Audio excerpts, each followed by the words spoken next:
It's time to take a look at another decade of Rittman Grace Brethren church history. And as you know, we're looking at the fourth decade of church history, the 1940s. The first half of the 1940s would be dominated by one thing, World War II. In 1940, German forces quickly defeated Denmark, Norway, Luxembourg, the Netherlands, Belgium, and on June 22, 1940, they defeated France.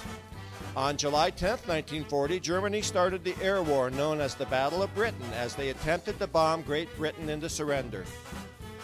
In the U.S., as the country was finally coming out of the worst of the Great Depression, the news of war in Europe was very worrisome, but there was still much isolationist sentiment to stay out of war.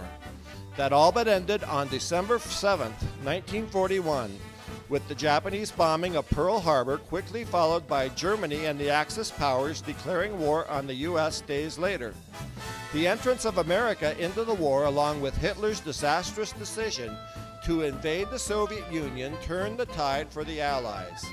Now came news of Allied victories in North Africa and Italy, and on June 6, 1944, U.S. and British forces successfully landed on the beaches at Normandy, France, in Operation Overlord, codenamed D-Day. After over a year of fierce fighting, Germany surrendered and VE Day was celebrated, May 8, 1945. Japan surrendered months later, but not until they and the entire world got a picture of the new specter of atomic warfare, with the U.S. dropping atomic bombs on first Hiroshima and then Nagasaki, Japan, August 6th and August 9th, 1945. As the war ended, the world discovered a new horror, that of the Holocaust. Over 6 million Jews were brutally murdered in German concentration camps, and that led many to believe the Jews should have a homeland as part of a division of Palestine. On May 14, 1948, Israel declared independence, with the United States being the first nation to recognize the new state of Israel.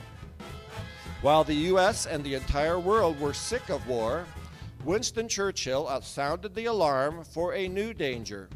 In a speech at Westminster College in Fulton, Missouri, on March 5, 1946, Churchill said that an Iron Curtain had descended across Eastern Europe. Many consider Churchill's Iron Curtain speech the beginning of the Cold War. As the decade ended with the Soviet Union developing atomic weapons and China turning communist, people wondered what would happen in this new Cold War era. Technology inventions of the 40s included both 45s and LP records, the beginnings of atomic power, the aqualung, the first computer, the guided missile, holograms, kidney dialysis, the first primitive mobile phone, and Velcro. And in 1946, Percy Spencer, an American, accidentally discovered that microwaves could heat food. Who would ever believe that? And he invented the first microwave oven. Rittmanites were excitedly following Rittman High's basketball team as they followed up being the first Wayne County team to make the state tournament in 1939, with another appearance in Columbus in 1940. The Indians were coached by Tib Young and led by Ike Ramsire and Bob Simonton. After the 1940 season, Coach Young resigned to coach at Lima South. And in August of 1940, the school board hired a new coach for football and basketball, Ashton Hall. Hall, 26 years old, graduated from Kent State with a social studies major and previously coached 2 years at Greensburg, Ohio. Coach Hall never left Rittman. He was a well-respected coach, teacher, and mayor of Rittman for many years. Rittmanites also followed pro sports, as the Cleveland Rams won the NFL championship in 1945, and promptly left for Los Angeles because of a new team in a new league, the Cleveland Browns of the All-American Football League. The Browns, coached by Paul Brown, won every championship in the league's existence in the 1940s. In baseball, Jackie Robinson of Brooklyn and Larry Doby and Satchel Paige of Cleveland became the first blacks to break the color line in Major League Baseball. And Doby, Paige, and player-manager Lou Boudreau led the Cleveland Indians to win the World Series in 1948. As the Rittman Brethren started the 40s, Lou Grubb was pastor, but on August 7, 1940, Pastor Grubb resigned to take the pastorate at Hagerstown, Maryland, and he became one of the leading figures in starting Grace Brethren Home Missions. Much credit must be given this fine young pastor who led the church through this hectic period. Brother Arthur Carey was called to the pulpit, replacing Brother Grubb. The Careys came to the church from Lake Odessa, Michigan.